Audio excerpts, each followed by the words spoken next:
Hello दोस्तों, investment अब शुरू चैनल में आपका स्वागत है। तो रिटेल ट्रेडर्स का एक कॉमन सवाल या एक उनकी कॉमन परेशानी वो है कि स्टॉप लॉस लेने में डर लगता है।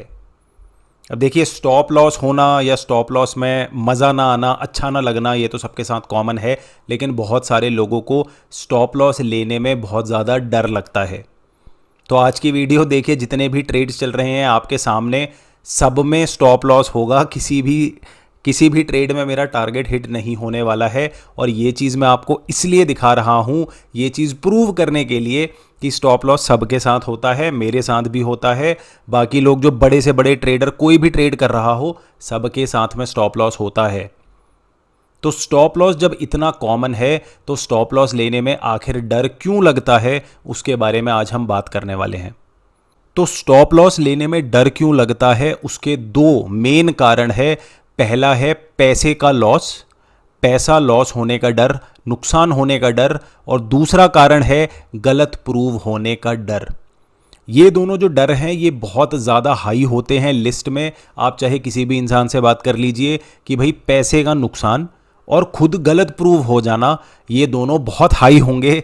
लोगों की जो फियर लिस्ट जो होती है उसकी कैटेगरी में बहुत ज़्यादा ऊपर होंगे। क्योंकि सबको ऐसा लगता है यार, बाकी जो भी हो पैसे का नुकसान नहीं होना चाहिए। और दूसरा, यार अगर मैं गलत प्रूव हो गया तो मेरी क्या इज्जत रह जाएगी, बाकी लोग क्या बोलेंगे कि देखो इसको ये भी नहीं आता वो भी नहीं आता। ये दोनों बहुत बड़े डर होते हैं। और क्योंकि ये दोनों चीज़ें एक साथ होती है, जब भी आप स्टॉप लॉस लेते हैं तो लोगों को लगने लगता है अरे यार मैं तो फेल हो गया, या फिर मैं एक फेलियर बन गया क्योंकि मैंने तो स्टॉप लॉस ले लिया। मैंने जिस स्टॉक में ट्रेड लिया था उसमें भी मैं गलत प्रूव हो गया और साथ में मैंने पैसे भी डुबा दिए। तो क्योंकि दोनों चीज़ें हो जाती हैं और बड़ा बड़ा फियर जो है, हमारे साइकोलॉजिकल फियर जो है वो इसके साथ जुड़े हुए हैं। इसकी वजह से हमें ऐसा लगता है कि अगर मैंने लॉस लिया है तो मैं फेल हो गया हूं या मेरा जो प्लान है वो फेल हो गया है। लेकिन अगर मैं आपको ये बोलूं कि स्टॉप लॉस लेना जो है वो आपका पार्ट ऑफ द प्लान है, यही आपके प्लान का हिस्सा है कि आपको स्टॉप लॉस लेते रहना है, तब क्या आपको डर लगेगा? तो आप कुछ लोग थोड़ा सा शायद हैरान हो रहे होंगे। वो बोलेंगे अच्छा स्टॉप लॉस लेना पार्ट ऑफ द प्लान है, लॉस लेना क्यों है पार्ट ऑफ द प्लान? तो इसके लिए मैं आपको एक छोटा सा एग्जांपल लेकर के बताता हूं। मान लीजिए आप बॉडी बनाना चाहते हैं, उसके लिए आप जिम जाते हैं और आप वहां पर जाकर के किसी ट्रेनर से कोई चीज़ पूछते हैं। तो जो ट्रेनर है वो आपको, अगर कोई अच्छा ट्रेनर होगा, वो आपको तीन ही चीज़ें बताएगा। सबसे पहला बताएगा कि ये टाइप की एक्सरसाइजेस करनी होती हैं, कि इस तरह से वेट्स उठाओ, ऐसी वाली एक्सरसाइज करो, चेस्ट करो, बैक करो, जो भी करो। पहली चीज़ वो आपको एक्सरसाइज बताएगा। दूसरी चीज़ वो आपको खाना बताएगा कि खाने में आपको प्रोटीन ज़्यादा लेना है, आपको डाइट कंट्रोल में करनी है, ये सारी चीज़ें। और तीसरी चीज़ एक अच्छा जिम ट्रेनर आपको बताएगा कि रेस्ट, कि आपको सफिशिएंट रेस्ट लेना है। अगर आप नॉर्मली सिर्फ 5 घंटे सो रहे हैं तो वो एनफ नहीं है, आपको 8 घंटे 9 घंटे रिकवरी में आपको समय अपना लगाना है, तभी जाकर के आप सही से बॉडी बना पाएंगे। तो आपको जो प्लान बताया आपके जिम वाले ने, वो आपको बता रहा है कि आपको एक्सरसाइज करनी है, खाना खाना है और रेस्ट लेना है। इसमें भी वैसे इसमें भी तीन ही चीज़ें हो रही हैं जिस तरह से ट्रेडिंग में होती है, क्योंकि ट्रेडिंग में होती है एंट्री, टारगेट और स्टॉप लॉस। और जिस तरह से ट्रेडिंग में जनरली लोग एंट्री और टारगेट तो सुन लेते हैं, स्टॉप लॉस भूल जाते हैं, उसी तरह से जब जिम में आप प्लान बनाते हैं, एक्सरसाइज और खाना लोग सुन लेते हैं लेकिन रेस्ट भूल जाते हैं।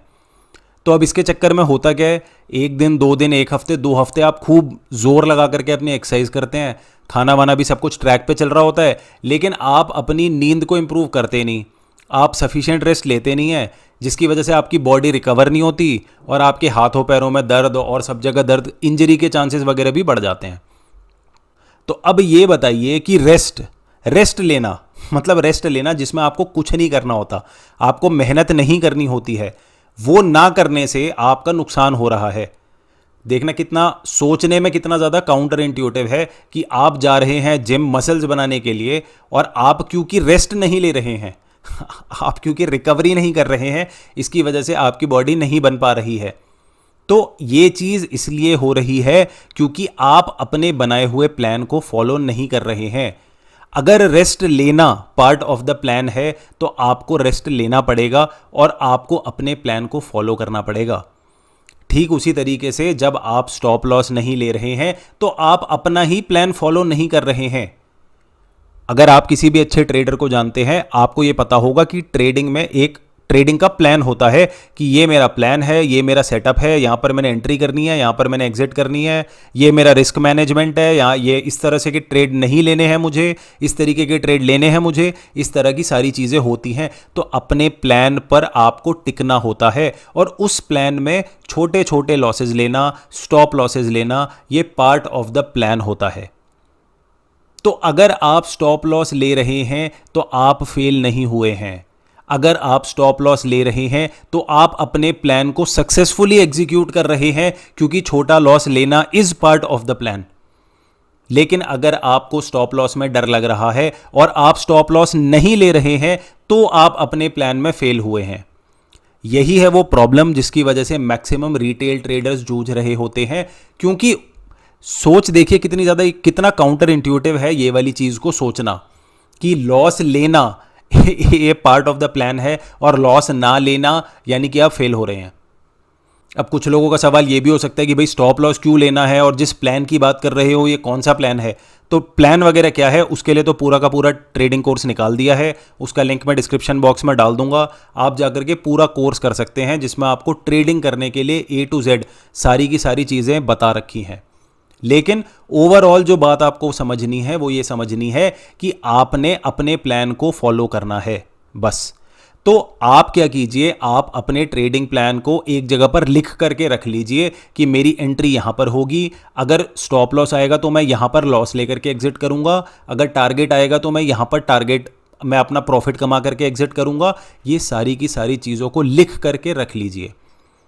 और अगर आप इस प्लान को सक्सेसफुली फॉलो कर रहे हैं तभी आप एक सक्सेसफुल ट्रेडर हैं, और अगर आप इस प्लान को फॉलो नहीं कर रहे हैं तब आप अपना प्लान फॉलो करने में फेल हो गए।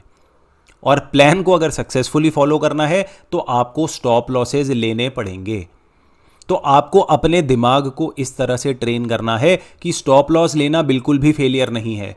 लग सकता है क्योंकि एक रिटेल माइंडसेट है, जब रिटेलर है, नया नया ट्रेडिंग कर रहा है, उस समय में ये प्रॉब्लम होगी। आपको लगेगा कि हाँ मैंने लॉस ले लिया, मैं गलत प्रूव हो गया, सब कुछ गलत हो गया। लेकिन लिख के रख लो एक जगह पर और उस प्लान को फॉलो करो। लॉस लेना is part of the plan. हाँ, लॉस छोटा होना चाहिए, तो इसीलिए आप अपने ट्रेडिंग प्लान को फॉलो कीजिए और सिर्फ छोटे छोटे लॉसेज लीजिए। प्रॉफिट्स बड़े लेने होते हैं और लॉसेज छोटे लेने होते हैं, उसी को हम ट्रेडिंग बोलते हैं। ये प्लान है कि कभी अकाउंट थोड़ा ऊपर जाएगा तो कभी आपको अकाउंट में ओवरऑल भी लॉसेस देखने पड़ेंगे। ये सब कुछ पार्ट ऑफ द प्लान है। तो आपको जो बिग पिक्चर है वो समझनी है। आपको ये समझना है कि एक ट्रेड के सही या गलत होने से आप सक्सेसफुल या फेलियर नहीं होते हैं। 10 ट्रेड में 20 ट्रेड में क्या आपने पैसा कमाया, उससे आप सक्सेसफुल होते हैं, और उसके लिए आपको कई सारे ट्रेड्स में स्टॉप लॉसेज लेने पड़ेंगे। तो चलिए, आज की वीडियो का मकसद ये था कि बहुत सारे रिटेल ट्रेडर्स जो कि स्टॉप लॉस लेने में डर जाते हैं, जो अपने स्टॉप लॉस को हटा देते हैं और उन्हें लगता है स्टॉप लॉस लेने से वो ट्रेडिंग में फेल हो गए, उनकी इस गलत फहमी को दूर करना और उनके रिटेल माइंडसेट को हटाना। तो अगर आपको ये वीडियो अच्छी लगी है और आपको लगा कि हाँ इस तरह से तो स्टॉप लॉस के बारे में किसी ने समझाया ही नहीं था, सब बोलते हैं स्टॉप लॉस ले लो, लेकिन कैसे ले लें भाई, डर लगता है, क्या करें। तो अगर आपको इस वाली वीडियो में मज़ा आया और आपको कोई चीज़ समझ में आई है तो प्लीज़ वीडियो को लाइक कीजिए और अपने दोस्तों के साथ शेयर कीजिए। तो चलिए, आज की वीडियो में इतना ही, मिलते हैं अगली वीडियो में। धन्यवाद।